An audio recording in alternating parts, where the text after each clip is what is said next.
Greetings once again, Bangwele. Ngiyanibingelela kakhulu egameni lenkosi yethu Jesu Kristu. Let us look into the word of God namhlanje kuyisonto egameni lika Jesu Kristu waseNazaretha. Let's look at the word of God in the book of Mark. Mark, the 4th chapter, verse 35. Ifunda kanje izwi lenkosi.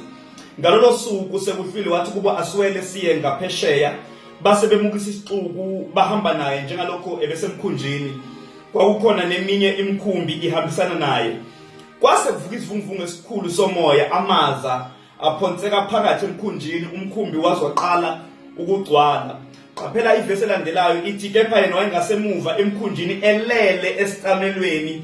He was sleeping in a pillow. Isihloko sale ntshumayelo namhlanje sithi don't forget to take a pillow. Wayengasemuva emkhunjini elele esicamelweni bamvusa bathi kuyemfundisa unaki nakuba sibhubha na. Wesevuka wakhuza umoya wathi kulo ulwandle thula uthi du kwanqamuka umoya kwaba khona ukuthula okukhulu. Wathi kubo yini ukuba nesabe kangaka na? Yini ukuba ningabi na ukholwa na? Besaba ngokwesaba okukhulu bathi omunye komunye kanti lo ungubani lokhu nomoya nolwandle luyamlalela. Qaphela isihloko sale ntshumayelo namhlanje sithi don't forget to take a pillow. Kunomehluko phakathi kwe-lesson ne-test. Lokho kwenzeka lana kuleli izwi namhlanje, it is a lesson, isifundo ngamagama.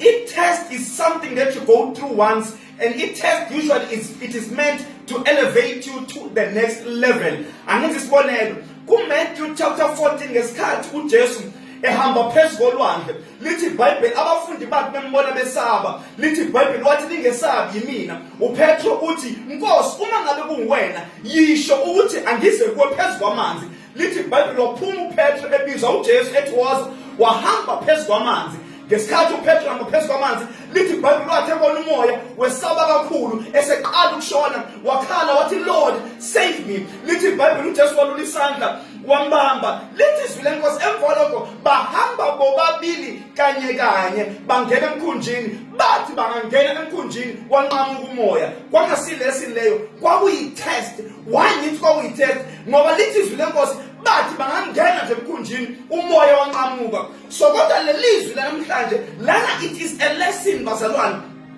It is very important ukuthi uthole ama lessons in life. Noma it is very important ukuthi go through the storms. La uzothola khona a lesson. I-lesson ibaluleke ngani? I-lesson iyakusiza uma usubhekene noGoliath. Angenza isibonelo, ngesikhathi uDavide ebhekene noGoliath kwabiza ukuthi akathathe ama-lessons aku-wilderness, ama-lessons asehlane. Ayathina ama-lessons aku-wilderness, ama-lessons asehlane.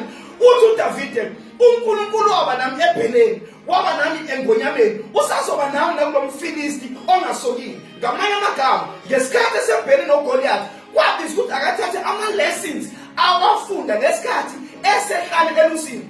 Ngamanye amagama, ukufika ngonyama nokufika kwebhele kwakuzomfundisa something ezomsiza mesebhekene noGoliath in the future. Ngamanye amagama, lokho kwenzeka namhlanje kuleli izwi ngoba ngithi isihloko sithi don't forget to take a pillow. Kunama lessons awu-4 okumele siwafunde kuleli izwi leli bese siyathandaza. Lesson number 1.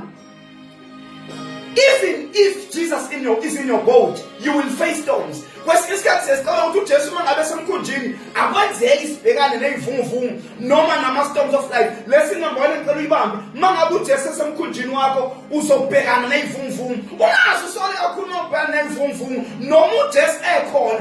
Don't doubt his presence masubhekana nama-storms. Lesson number 1 engicela uyibambe kuleli izwi namhlanje ile ethi even if Jesus is in your boat, you will encounter storms. Even if Jesus is in your boat, you will encounter tribulation, challenges of life. He is still there. Now, that's a lesson number 1. Lesson number 2. Always let go of the crowd. The crowd, even in our crowd, in letter is it as a negative. Who are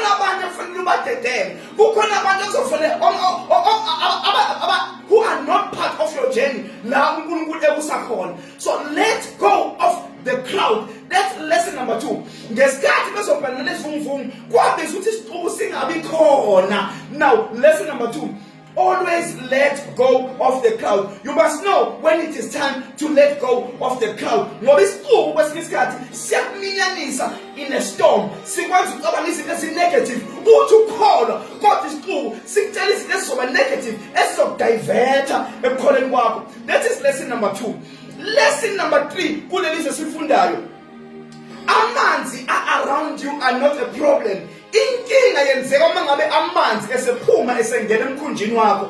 Ngamanye amagama, ngesikhathi besabhekene nesivunguvungu kwangasiyona inkinga, ngesikhathi amanzi eba wide kwangasiyona inkinga. Inkinga yaqala uma ngabe amanzi esengena ngaphakathi emkhunjini. Izinto abantu abakhulumayo ngawe ayisiyona inkinga uma besingakangeni kuwe. I-problem iqala uma ngabe sezingenile kuwe. Ngamanye amagama, don't let izinto ezikhulunywa ngawe zingene ngaphakathi kwena. Namanzi ayingasiyona inkinga, konakala uma ngabe amanzi seqale singene emkhunjini. Lesson number 4, always take a pillow. uJesu nana kule ncwadi lena wathatha umqamelo, kwathi kunesivunguvungu walala emqamelweni, walala. He slept, he had peace in the midst of the storm. Bazalwane, don't forget to take a pillow. Yiphi le pillow engikhuluma ngayo? It is prayer, bazalwane.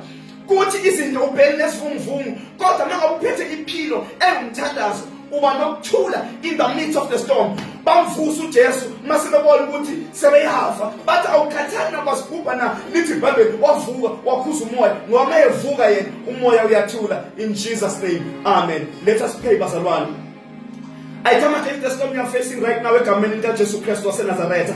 I proclaim peace in your storm in the name of Jesus. May you have the rest in your storm egameni likaJesu Kristu waseNazaretha.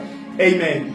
Thank you so much, Manuele. Don't forget to share this video with someone. Your relative needs this video. Someone is facing a storm and you need a pillow in a storm. Don't forget, that pillow is prayer. Don't forget to pray. This is Pastor Khanye from GLC Grace Life Church. Thank you so much. God bless you. Asamukele isibusiso. Kwangathi uJehova ngabusisa, ngathi uJehova ngakulondoloza. uJehova kenza ubuso bakhe bukhanye phezu kwakho. uJehova benumusa kuwe. uJehova kuphakamisa kunika ukuthula. Kwangathi umusa wenkosi yethu Jesu Kristu, uthando likaBaba uNkulunkulu, ukuhlala kaMoya Ngcwele kungahlala kuphumule kithi sonke ngabanye uJesu Kristu inkosi ethu azabuye. Amen.